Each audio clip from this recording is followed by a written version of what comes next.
He is the leader of the Four Horsemen. He is the Mecca of Managers. J.J. Dillon, how are you doing today? Well, thank you for the introduction. I would have to maybe argue that when you start talking about that, you got to mention Bobby Heenan and Jim Cornette and a few others, but I'm very flattered by that. Thank you. Not a problem. You deserve it. You've done a lot in this business. So I do know that you have a book out. Would you care to tell us a little bit about that?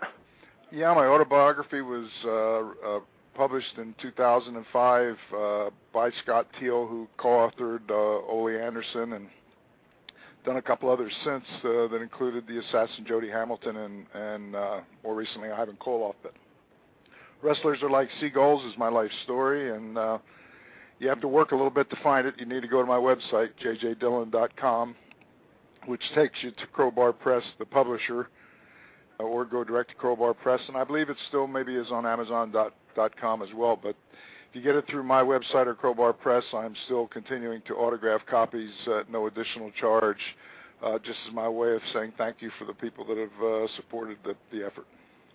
That's definitely awesome. Basically, so you say it's your life story, so you do talk a lot about the Four Horsemen in it?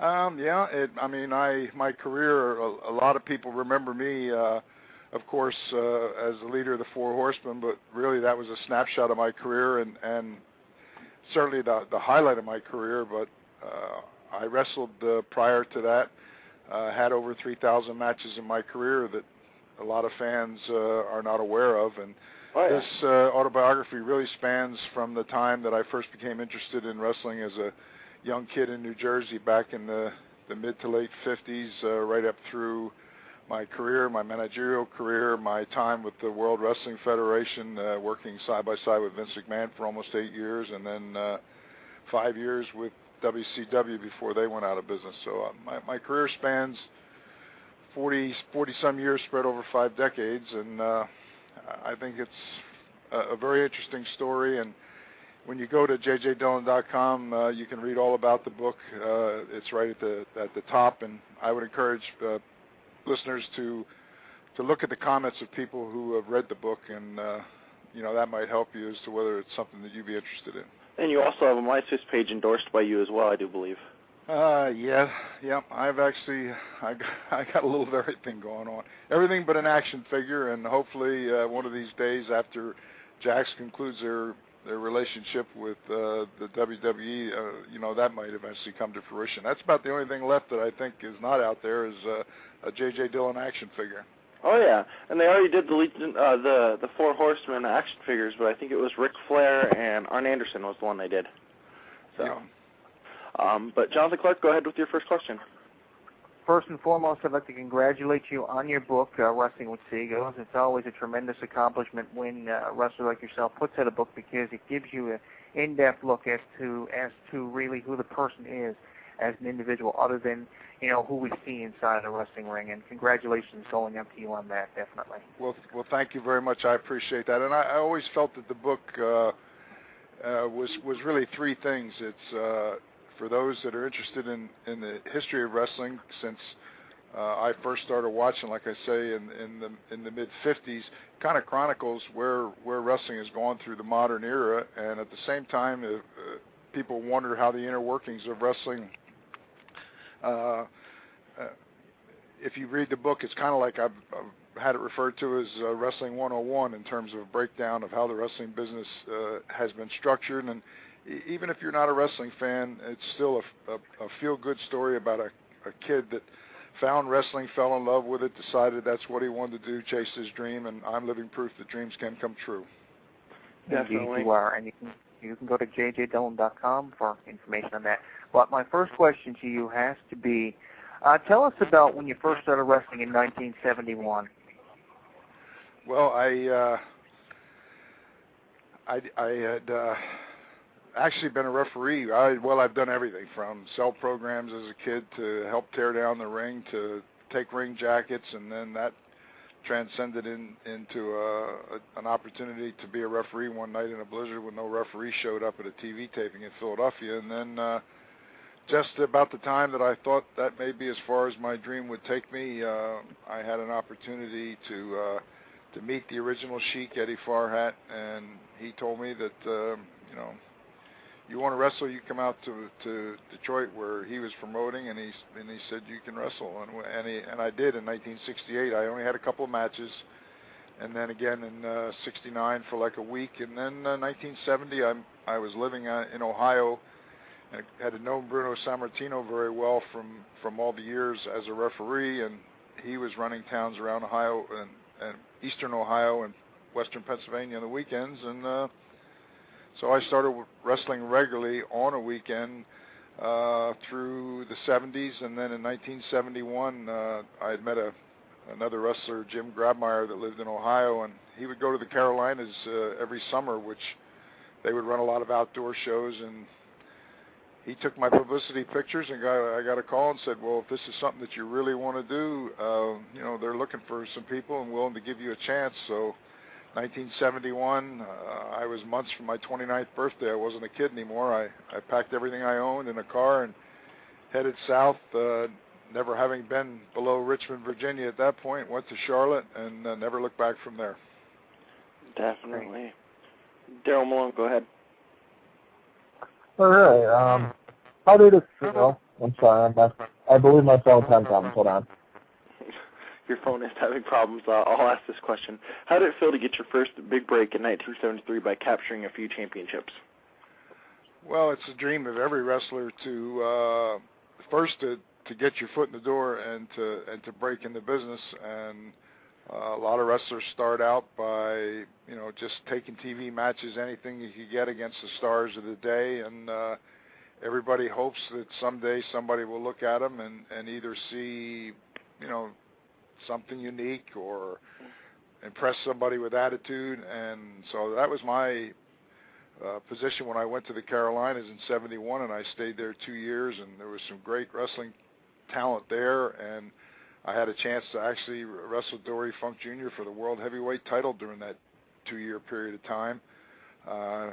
Worked my way up and had some main event matches in some of the smaller towns, and I think I helped my own situation by having a positive attitude, and again, because I started late in life to get the opportunity, I really appreciated it and wanted to make the most of it. So that opened the door for me in '73 to go to the Canadian Maritimes, where I was featured for the summer and had a championship, and it was really my first break in the business. But there, as with even the 2 years in the Carolinas where I started, I had a lot of help. A lot of people supported me, helped me, and I think it's because I had a good attitude. I wasn't the biggest, I certainly wasn't the best, but nobody wanted it more than I did or was willing to work any harder, and that attitude paid off for me. Definitely. It takes a lot of dedication in this business. So, Daryl, go ahead. All right. Can you guys hear me better? Yes. Yeah. Okay. You managed in the Fox promotion. What was that like for you? I'm sorry, that question didn't come through real clear. Yeah, his phone's screwing up. Okay, I'll go ahead and do that one. You managed the Funk promotion for a little bit. What was that like for you, managing such a promotion? Well, actually, at the time that I came back to Amarillo, Dory and Terry had decided, because it had been a family operation, that the time was right to move on and maybe do some other things, and so the promotion was actually sold at that time to Dick Murdoch and Blackjack Mulligan were partners, and that's actually who I worked in the office for. But Dory and Terry, of course, remained in the area because that was their home and continued to wrestle. And but Amarillo was one of my favorite territories, probably my favorite territory, just because I went there after the Maritimes in Canada and continued to get a break. Was surrounded by incredible talent, and it was very stimulating to be in a territory where Dory Funk and Terry Funk and Dick Murdoch and Ricky Romero and Cyclone Negro, and the list just goes on and on of the talent that were there. And so coming back a few years later to try and help Blackjack Mulligan and Dick Murdoch to try and get the territory on track again was a challenge for me. But it was tough because cable television had come along. It really changed the landscape of wrestling, and gas wasn't 20-some cents a gallon anymore, which, when you think of what it costs today, it's hard to conceive that gas could have been, 30 cents a gallon back in those days. But cost of everything went up, and the trips were long, and it was difficult for a promotion to run weekly towns and that weren't major metropolitan centers and continue to stay in business and be profitable. Oh, yeah. I've actually got a question out of the chat room quick before I go to my next question. The question is from the Dakotan. He wants to know if you've ever been offered a Hall of Fame, to be in the Hall of Fame yet. No, I haven't. There's several Hall of Fames, of course. Dave Meltzer has a Hall of Fame balloting every year, and I have gotten a ballot the last couple of years and get a chance to cast the vote with the names that are selected. Those that have read my autobiography know that when I parted company with Vince McMahon, we were not on the best of terms, and even though I did come back and participate in the Ric Flair and the Four Horsemen DVD, and I was at Raw for the Flair tribute the day after WrestleMania, by and large, even though 12 years have gone by, probably not in the best terms of Vince McMahon, and would be surprised if somebody called and said, we want to consider you for the WWE Hall of Fame. But I am on the board of directors of what I consider to be the legitimate Hall of Fame, which is the Professional Wrestling Hall of Fame and Museum up in Amsterdam, New York, and it's only been around for like 8 years, but it's the real deal, and I strongly support it, as I do the Cauliflower Alley Club that I'm a lifetime member of.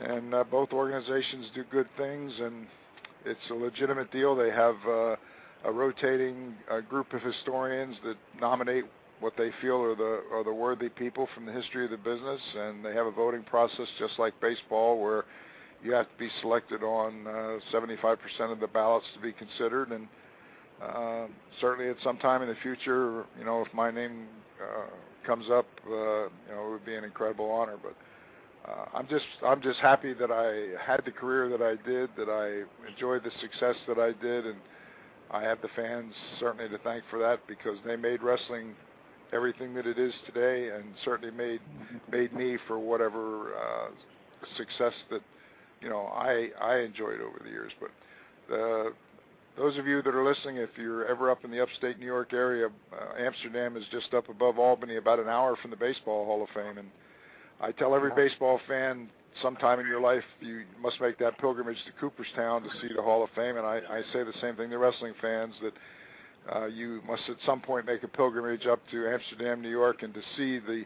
Professional Wrestling Hall of Fame and Museum, because it is the real deal. There's artifacts and posters and pictures and memorabilia, and it really defies description. It's something that you would have to go and see for yourself. Definitely. Jonathan Clark, go ahead again. I'm going to let you go one more.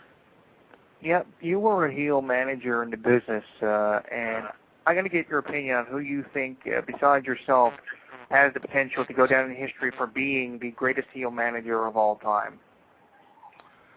Well, I always felt that Bobby Heenan was the greatest manager ever, and I think that Bobby set the standards by the standard by which the rest of us are measured. He was, an incredible mic man, incredible performer in the ring, had a great career after as an announcer, and if you ask my opinion, I always say that Bobby Heenan was the best, and certainly right up there, close behind him, would be Jim Cornette, who's had a marvelous career too. And and you got to go back in history too, to the likes of, say, Wild Red Barry, and even Bobby Davis. When I first started watching, was Buddy Rogers' manager, and he's often a forgotten guy that you don't hear too much about. But Bobby Davis was a great manager. So just to hear my name mentioned along with Freddie Blassie and Captain Lou Albano and some of the great managers in the business, just to have my name mentioned on a list with them is an honor for me. And if I had to be put on the spot, as I said, to pick the greatest of all time, I'd probably give my nod to Bobby Heenan. Definitely. Right. Now, my next question for you is there a particular way that you prefer to interfere in matches? Being that you've interfered in men. My feeling was always a philosophy of less is more. I watched a lot of people in the business, and different guys had different styles, and were successful with their own style, and yet the styles were not similar. Certainly, my style was different than that of, say, a Jimmy Hart. My style was probably more like a Playboy Gary Hart, who was another great successful manager. But I always, Bobby Heenan again made the comment one time that when he wrestled like a manager, and when he managed like a wrestler. In other words, you think, not so much of putting the spotlight on you, but think about what's going on in the ring, and think about what needs to be done to further what's happening between the ropes. Because really, ultimately, the fans pay to see a wrestling match. They don't pay to see a manager. A manager is a catalyst, is someone that hopefully, if he does his job well, helps create interest in the match, furthers the storyline or whatever the situation may be, and gets the fans charged up and interested to go see a match. And then once you're at the ringside, again, the role is not to take the attention away from from people that are in the ring. And I used to like to sit there and at ringside and do very little, almost to the point that the fans would kind of get lulled into a false sense of security and forget that you were even there. And if I just did one key thing in a match to either turn the tide of battle to favor my guy, or even possibly do something was instrumental in bringing a victory for the guy I managed, then my night was successful, even if the rest of the time I sat there and did absolutely nothing. So less is more is really my philosophy, and it served me well. Definitely understandable. Let's try this one more time with Daryl. Daryl, you there? Oh, yes. All right. Can you guys hear me better? Yeah. No. It's still echoing, so. Jonathan Clark, go ahead. Okay, I'll go ahead with a question here.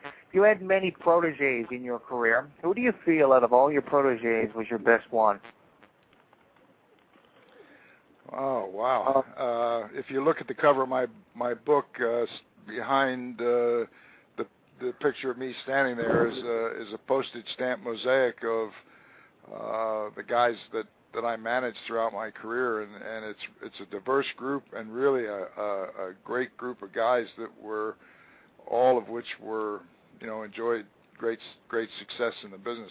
It's so hard to single out, one guy. I will always look fondly upon the Mongolian Stomper, because he was the guy that made the phone call and said, I need a manager, and have you ever thought about doing that, which I hadn't up to that point, and convinced me that there was a great opportunity in Dallas, and he wanted me to go in and teamed with him, which I did, and then again, never looked back from there. So I've had some crossroads in my career, and that was certainly one of them.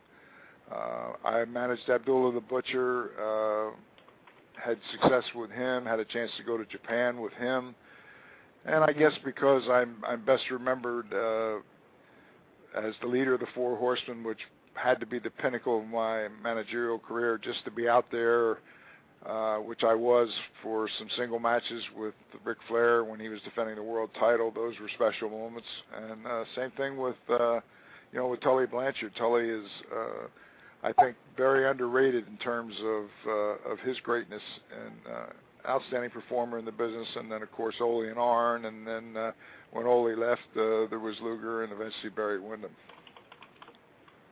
Definitely.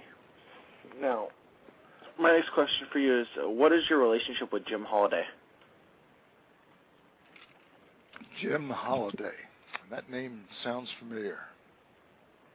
He was your manager, apparently? No,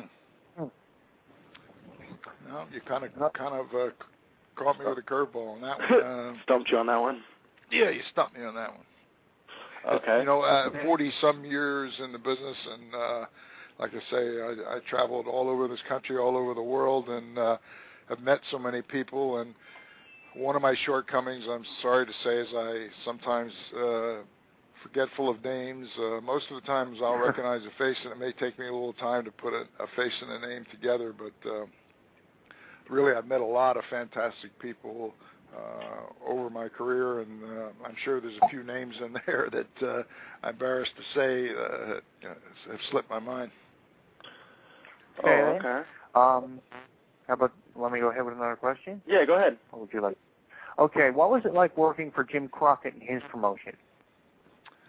I enjoyed working for Crockett. I had a good relationship with him. I had, as I said, started in the Carolinas with Jim Crockett Sr., so I had the pleasure and the honor to be around him, and he was one of the most respected promoters in the business, and having met him and worked for him, I can understand why. And I left, and then at the time that I came back, well, actually before I left, Jim Crockett Sr. had passed away, and it ended up that the family ran the business, of which Jimmy Crockett Jr. was the head, and he had an incredible run. He brought Dusty Rhodes in, and the timing was such that I was able to come in there about the same time, and we had a phenomenal run. And when we were doing the programming for TBS and what was then just the World Championship Wrestling program, Crockett had an extensive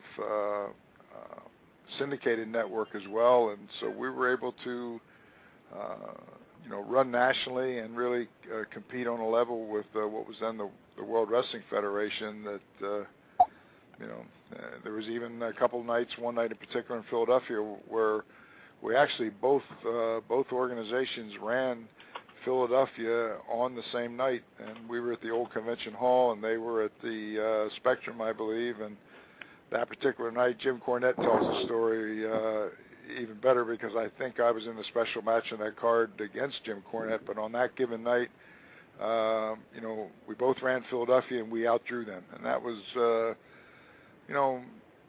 there was still some subtle competition in the business of guys wanting to be the best. And on that night, we outdrew them, and that was something that we were all very proud of. Yeah. Definitely. How do you feel the wrestling world has changed since you broke in? Well, change is inevitable in everything, and wrestling is no different. The style of wrestling changed. I learned early on, back when I first started, it was not uncommon to go for a year or two without a change in the world championship. And a lot of people thought, well, as the champion travels around and faces all these challengers and the title doesn't change hands, do you think the fans might lose interest, thinking that it's never going to happen? But it kind of worked the other way, that it was more important with the style of match that took place, and the great champions had the ability to go against the top challenger in the various regional territories and actually leave the challenger stronger than when they got there. In other words, he would come so close to beating the champion, but somehow the champion would survive and move on, whether it was a time limit draw or a match that was very close. And so the business has changed now. When I hear about a TV show, a live TV show that runs a couple hours and the world title changes 3 times in the period of 2 hours, I just, I shake my head. And the sad part is that once you go down the path, whether it's, frequent changes of the world title, or whether there's some things that the WWF/WWE has done with some of the women that, I don't even want to say borderline distasteful. Some of them were just outright distasteful. And once you go down that route, you can't pretend it never happened and turn around and come back. So a lot of things have happened in the world of professional wrestling that are part of that change that I thought were not necessarily for the better. But on any given night, you have 2 good performers that can go out there and have an old style match and recreate the magic that's always been, I think, the secret of the success of professional wrestling going back to when I first broke in the business. It's emotion, it's one-on-one, it's good versus evil, it's and again, the emotion and the storyline is such a big part of it. And if you can have a title that's meaningful and be going after a prize that that's worthy of owning, these are the ingredients that bring around a successful wrestling environment. Definitely. Jonathan Clark, go ahead. What are your thoughts on Dusty Rhodes? I was around Dusty a lot. I was with him in Florida for a couple of years. I kind of was. He came in after the Funks had a run there. Actually, I had booked for a while, and then the Funks came in and asked me to stay on. Which usually, when the bookers change, the old booker will move on, and they asked me to stay on. And then when the Funks moved on and Dusty came in, he too asked me to stay on, and I always was, very thankful. I thought that meant that the things that I contributed and what I brought to the table, somebody must have thought was had some value and was important. And I left Florida and left Dusty to actually go back to the Maritimes in hopes of having ownership. That was around '83, and gave an effort, but times had changed up there too, and it didn't work out. And the timing was right as Dusty was coming back to work for Jim Crockett's Jr. in the Carolinas. I went in there with him, and we had another phenomenal run for about 5 years. So I'm very thankful for Dusty for the opportunities that he gave me. Those who read my book know that there were times where, I took exception to what I thought was Dusty's incredible ego. But, maybe that's part of what made him successful. I don't know. And putting that aside, I have great respect for Dusty. I still consider him a friend. I think that he's a very good athlete, much more so than people give him credit for. And the people that follow wrestling tend to pick out the little things that they point at and say that Dusty was not successful because of this or that, and fail to look at all the things that he did do that were successful. So I think Dusty is a true Hall of Famer, a great credit to the business, and really a great guy. And I'm close to him and to his family as well. Definitely. What was it like to form the Four Horsemen stable? Well, actually, it was one of those things that was very impromptu. I would like to say that a group of people got together creatively and came up with this great idea, but it was at a time when Flair was the world heavyweight champion. I was actually only managing Tully, who was, I think, the national television champion at the time. And Ole and Arn were the world tag champions. And we had a couple hours of TV every Saturday to fill on TBS. And we would try hard to promote the towns that we were coming up to live on tour. And that, subsequent week till we were back on TV. And it was not unusual for us to work double shot Saturday and sometimes double shot Sunday. So we all went out there because we had all the titles and all the bragging rights, and we had a lot of things to cover. And as we were out there, it was just one of those magical moments that happens in wrestling. And Arn Anderson, as the mic got passed around, looked into the camera and told the people sitting at home, said, take a good look at the picture on your screen right now, because never have so few wreak so much havoc on everyone else until you would go back in history to the Four Horsemen of the Apocalypse, and he held up four fingers. And it was the fans that were there, which was usually a small group of young people, but certainly millions that used to watch that show every week at home. And everywhere we went after that, we were hearing the fans call out "Horsemen, Horsemen, Four Horsemen," and hold up the four fingers, and it became an interactive thing. And it wasn't actually a couple weeks later that finally Jimmy Crockett said, "What's this Four Horsemen thing I keep hearing about?" And I said, "Well, Jimmy, I think it's something that you better pay attention to, because it's something that's captured the imagination of the fans, something really that they've created. And I think it's something that you need to emphasize." And that's how it all started. And we had an incredible run. And as I said, it was certainly the highlight of my career. Definitely. Jonathan Clark, go ahead. What was it like hanging around Ric Flair? What's your fondest memory of him? My memories of hanging around Ric Flair are a little bit cloudy. people, that followed the Horsemen, will often say, was it really as wild as it was sometimes portrayed on TV? And I said, yeah, it was every bit and then some, because it was a group of guys who came together who were already successful in the business. I mean, Flair was already a world champion. Guys that had already done well in their career, so it wasn't like somebody was being elevated by a rub to somebody else. It just was a group of guys who generally enjoyed being around each other, because we spent more time together than we did with our families between traveling on planes and sitting around in the dressing room and then bell to bell, and then when it was all over, Flair would usually announce on TV where we were going to be that night and which of the clubs and which of the towns, and we would go out and have a crowd of people waiting, and sometimes we would stay up maybe a little bit too late and then try to get some sleep, and the next day do it all over again. So it was a wild ride to say the least, and Flair always did everything first class, and I really enjoyed being around him. Definitely. My next question is for you: what was it like to be in the very first War Games?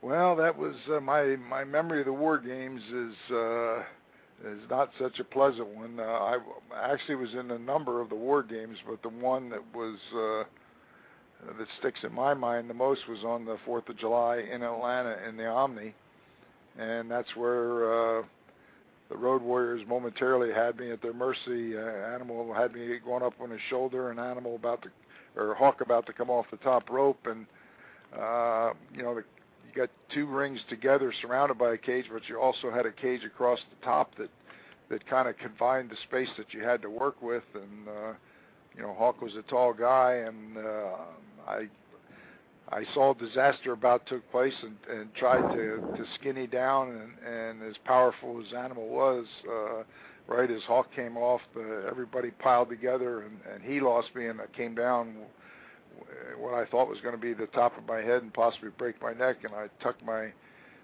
head at the last minute and buried my shoulder, and had a severe separation of the shoulder that put me on the shelf for it was at least 6 weeks that I was in a sling, and could have had surgery but opted not to, and so I have that hump on my shoulder that every morning when I look in the mirror reminds me of that fateful day. So my memory of the War Games is I'm sure it was exciting for the fans. It wasn't really all that exciting for me, and a lot of people were sad to see the Omni in Atlanta imploded, and I could probably, maybe I was the only one that cheered.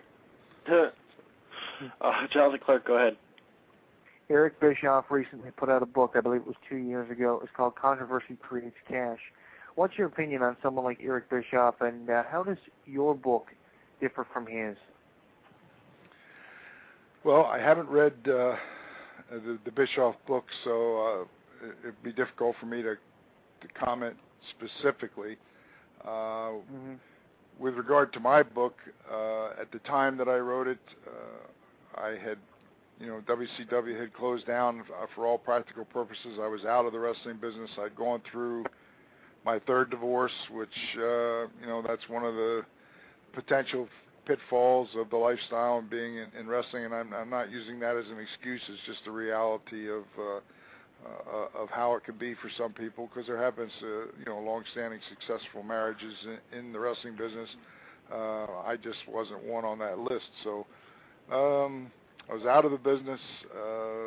Scott Teal was introduced to me by a mutual friend, and when he first contacted me, I really wasn't in the frame of mind to want to do it. Didn't even know that I had a story worthy of telling, and we stayed in contact, and after about 6 months I thought about it. I had young children that came into my life when I was retired from the ring working for Vince McMahon, and I thought, well, it might be pretty neat to tell my story. And when I started thinking about all the things that I'd done, and I thought it would be neat for my kids someday to be able to look back at a permanent record of everything that had happened in the wrestling business, which was really a part of my life that they knew nothing about.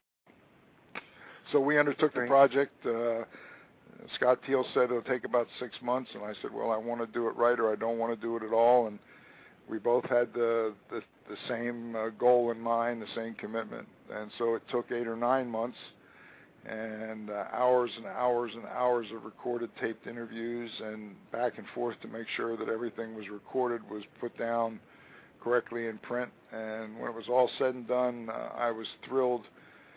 And the book was written with brutal honesty. As I said, I was out of the business, so I had no hidden agenda. It wasn't like I was walking on eggshells on any specific subject in hopes of, being hired by somebody and getting back in the business. And by the same token, really, I had no axe to grind with anybody. And I just wanted to be honest about all the people that I'd been in contact with, be able to thank those who had helped me.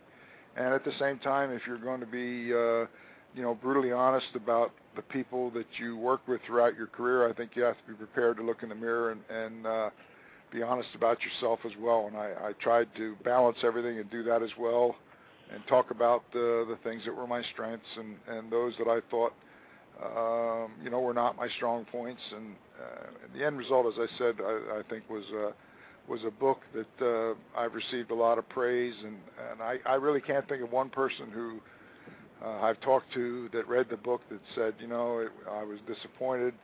I've had people say it's, in some opinions, the greatest book ever written on wrestling. So that's strong praise, and I'm very proud of that.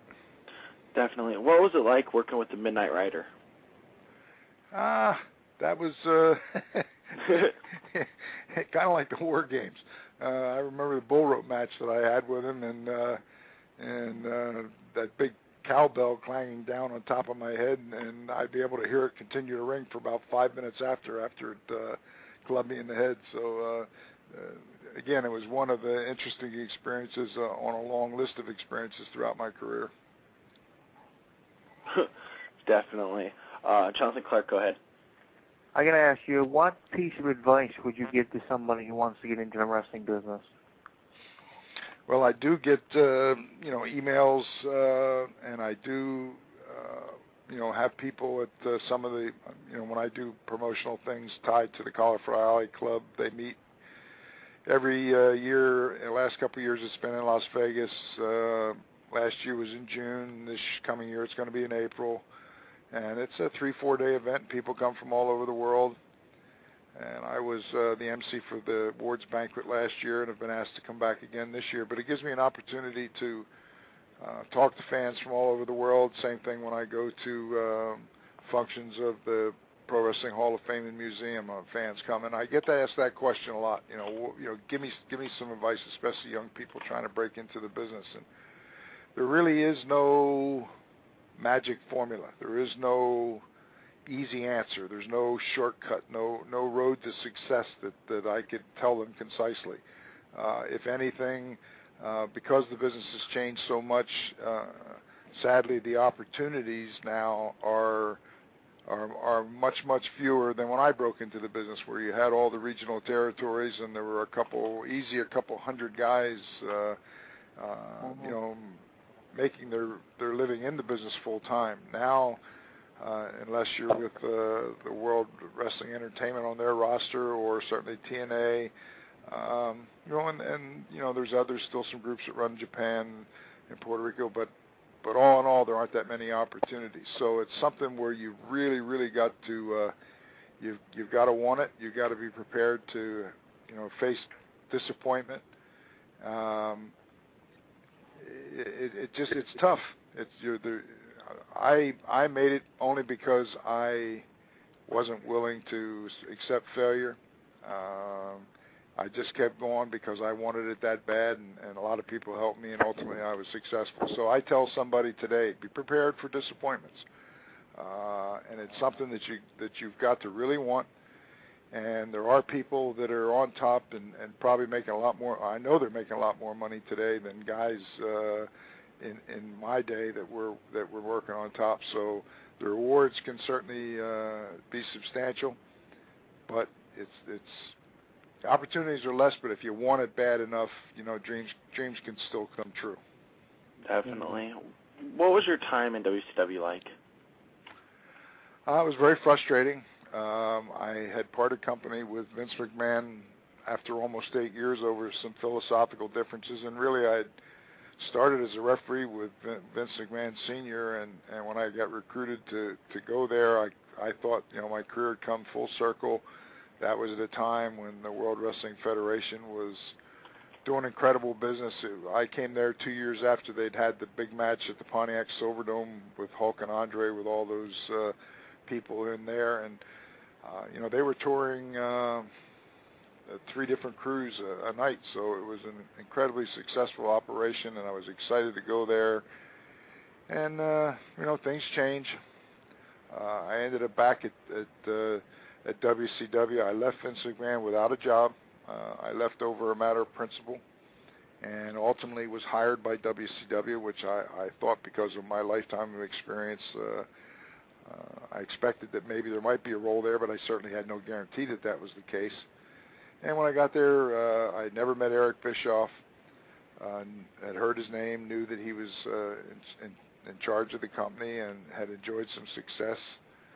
And when I got there, after meeting him the first time, my first impression was he was somebody obsessed with trying to put Vince McMahon out of business. And having been in the business as long as I was, I knew that that was not going to happen, because you were looking already at a third generation, the McMahon family, that knew and understood the wrestling business. And Eric Bischoff was someone who obviously did not have a wrestling background. And even though he appeared to enjoy some success short term, he ran up huge revenue streams with really no business plan, and didn't have an understanding of how the business is really structured.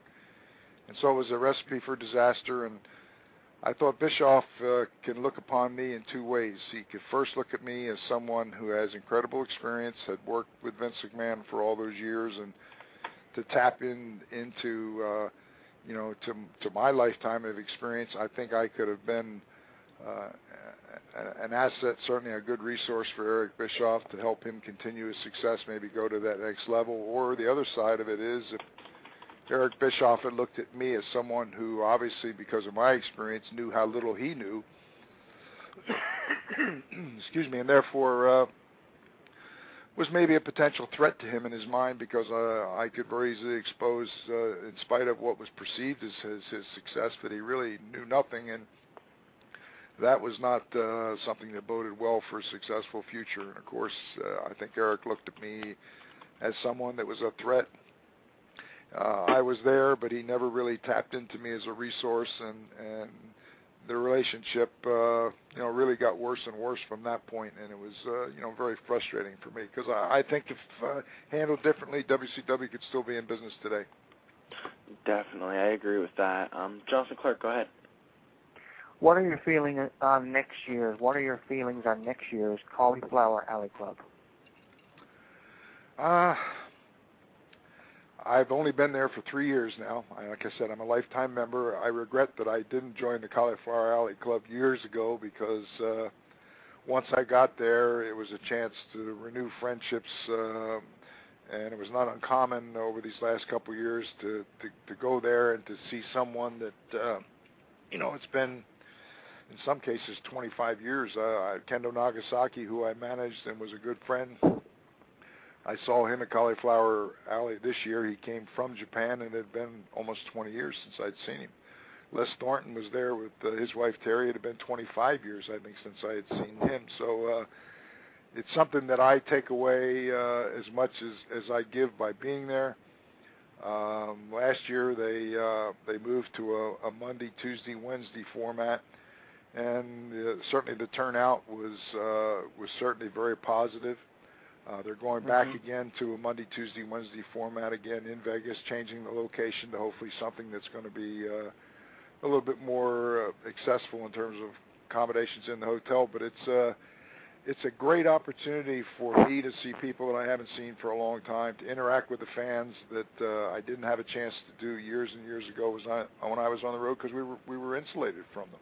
So the Cauliflower Alley, it's a wonderful organization that does some wonderful things in terms of scholarships and giving recognition to people who have devoted their life to the business, and on occasion helping people who are in dire financial needs. So there's a lot of things that the Cauliflower Alley Club does, and I'm very proud to be a lifetime member. Definitely. My next question for you is, do you still watch wrestling? And if so, who stands out the most? I probably watch less wrestling now than I ever have in my life. I still think of myself as a wrestling fan. I never ever stopped being a fan. But for me, a lot of what I watch today is difficult for me to watch, so I tend to drift off and look at other things. When Flair was on, certainly I would always stop to see what he was up to. There's guys who I knew and greatly respected, someone like a Fit Finlay that I think is an incredible talent, and I would never get tired of watching him because his style of wrestling is a solid, very believable old school style. But I also respect certainly the Undertaker and Triple H, and I see guys that are of the current trend, Batista and John Cena that are very good. But there's a lot of it, especially with the women and I have seen more. The few times that I've watched, I have seen a little bit more of a competitive style with the women, not so much of an eye candy thing. But to be honest with it, I do not watch it with an ongoing, regular basis, and really couldn't give you an evaluation of who's there and who's excelling. Definitely. Let's go ahead and plug your book one more time before we let you go, which can be found at jjdillon.com. Wrestlers Are Like Seagulls, From McMahon to McMahon, correct? Yes.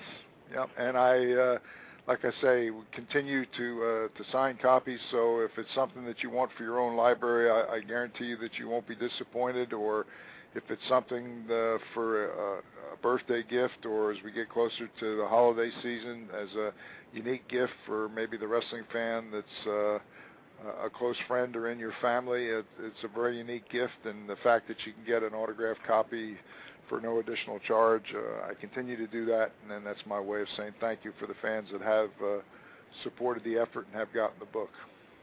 Definitely, and I'd like to thank you for coming on. I've enjoyed it, guys. Thank you. I always enjoy talking wrestling with knowledgeable people, and you've asked some great questions to lead me through this, and I've enjoyed it myself. Thank you very much for coming on, and ladies and gentlemen, that was J.J. Dillon.